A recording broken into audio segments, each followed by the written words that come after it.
Long time no fragrance review. Do you even breathe, bro? Can you see the oxygen tank in the back? So I don't know if anyone's ever done a video like this, but I was thinking that, I'm actually surprised that fragrances have survived COVID a little bit, which is kind of funny. When I actually ask some like sales associates I know, I'm always like, how are fragrances actually selling with COVID now? And apparently they're still selling pretty well. Some of the girls have told me they're like, well, now a lot of times people are actually buying double the fragrances because they spray twice as much on because they want to be smelled. So anyway, I'm a part of me is surprised that fragrances have been surviving COVID. But here's a question, and I don't know if anyone's made a video about this. What are the best fragrances, the top 5 or the top 10 fragrances that I've smelled since COVID? So that's what this video is going to be. I'm going to try to do a quick one. Now, my video is going to be kind of cheating because honestly, dude, I probably have only smelled maybe 50 fragrances in the past couple years. You know what I mean? Since I got back from Japan. So, my honorary mention, I'm going to do a top 5. Top 5 fragrances I've smelled. And I got back from Japan the last time it was the end of 2019. So, does that count as COVID? I'm going to try to keep the fragrances relevant. So, no fragrances that I smelled that came out before that. So, a honorary mention, I'm gonna say the Vanille, or what is it? The Vanille Mocha or the Vanilla Cafe from Comte de Sauterne. I probably should have looked at the name, dude. It's gonna be in the link. The Vanilla Cafe. I think it came out at the end of 2019.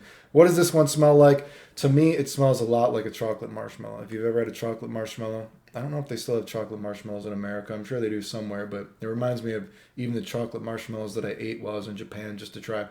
But say you're getting a coffee, whatever, your vanilla mocha, whatever, chocolate mocha, whatever it is, cappuccino. You take a marshmallow, you dunk it in the coffee. When you pull out that marshmallow, it's chewy, almost from like, I think there's some almond notes in this, maybe some woody notes in this. And from that chocolate mocha, the marshmallows actually become kind of like a darker color. That's what I think of when I smell this one. Quick one, but performance is fine on me. I'm always looking for a good coffee fragrance, so I like how that smells. What else do I have here for my top 5? I think we had, oh boy, you're going to hate me. And I refuse to buy a decant because I don't want to support them, but I got to be honest, I do like, and I think it came out in a time frame that is acceptable, Jeremy Fragrance's Unisex. I do think it smells good.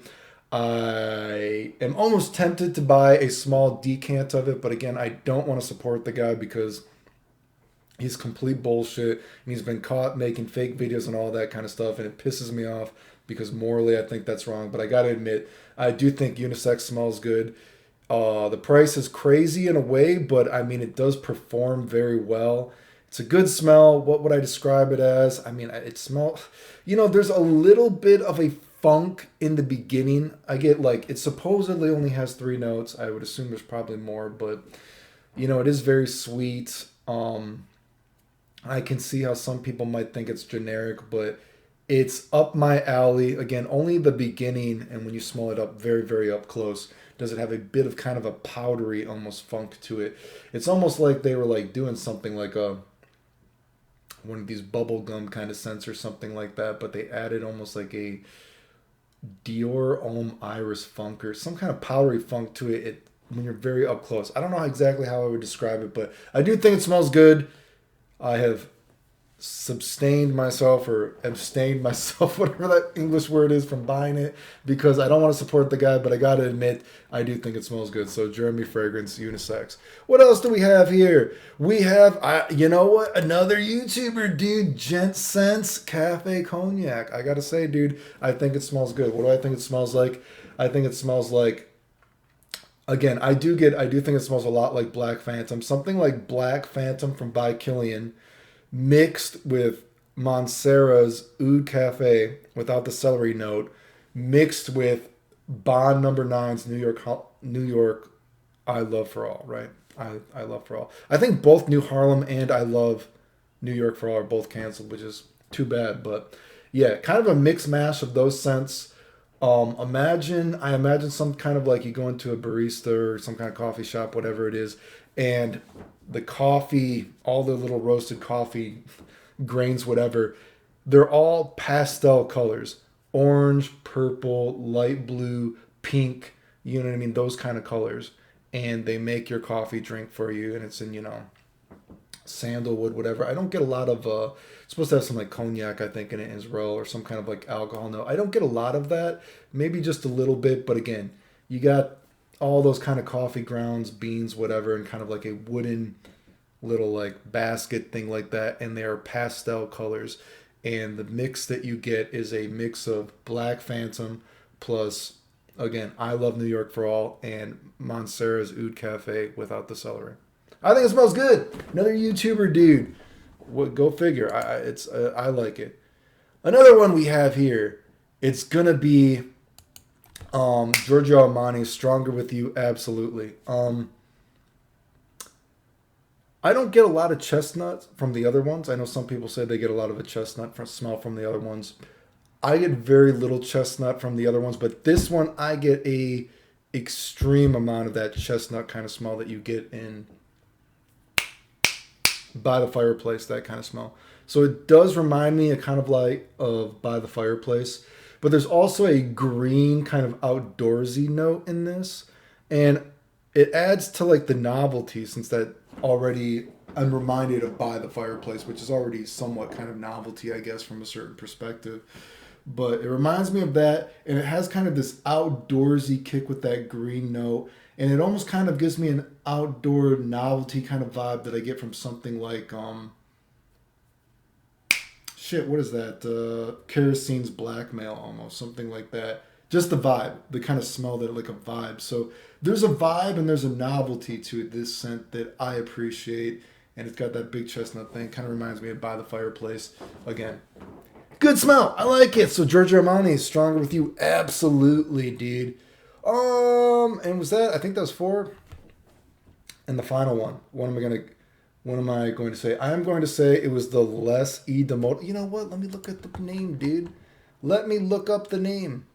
I'm going to say it wrong. Even if I look up the name, I'm sorry, dude. Where was it? The Vanille Havane from Les Indemodables. Hopefully no. I'm sorry if you're actually a French girl and you're watching this, dude. Trust me, I still love you. Twist mon petit secret, whatever.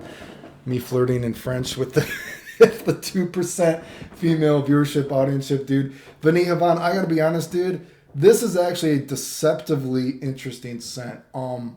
Again, the beginning is kind of out there. Thankfully, the beginning doesn't even last 5 minutes on me. It's almost like being force-fed some kind of medicinal bad cherry cough syrup while you're trying to wash down a piece of chocolate. It's kind of out there the first 5 minutes, but it only lasts 5 minutes on me. And then boom, I gotta agree. You know, I'm not into a lot of the hippie kind of bullshit that fragrance people talk like, oh, I'm driving down a beach with my Ferrari and someone is putting a flower up my butthole, whatever, and this is what the scent smells like. But you know, this scent is supposed to be like taking you on that old factory fatigue, whatever. It's been so long since I watched the fragrance review, dude. Whatever, dude. Of you know, all the senses of vanilla. You get everything: the chocolate facets, the tobacco facets, the fruit facets. I gotta be honest, dude. I get this from this. This is a deceptively interesting scent, dude. Again, the first 5 minutes is kind of out there, but dude, after that, dude, man, I've had so many times where you get a little bit of a novelty charm from it. Sometimes it does smell more like a tobacco scent. Sometimes it does lean more chocolate. Sometimes it leans more vanilla. Deceptively interesting. I feel like it's getting a little bit of talk in the community a little bit more now. It's worth a try. Deceptively interesting scent despite the notes in it. Like I said, I've definitely gotten more than one kind of smell out of this just in, you know, I had to get a decant of it because I'm like, wow, this is actually, you know what? I'm believing the hippie bullshit that fragrance people say on this. This is an interesting one. Anyway, trying to keep my channel active fragrance-wise. Those were the top, I guess, 5 fragrances I've smelled since COVID. You know what I mean? I tried to keep it within the time frame, though, because honestly, I've probably only ever even smelled 50 fragrances this past year and a half, 2 years. Again, it really is. I just don't have the money for it. I do like fragrances, but I got to be an adult. And especially with COVID, it's just not really logical for me to go out and smell fragrances. I just don't have the opportunity to, honestly. But anyway, remember if you like the videos, like, sub, silly comments, support the channel. It helps. Thanks.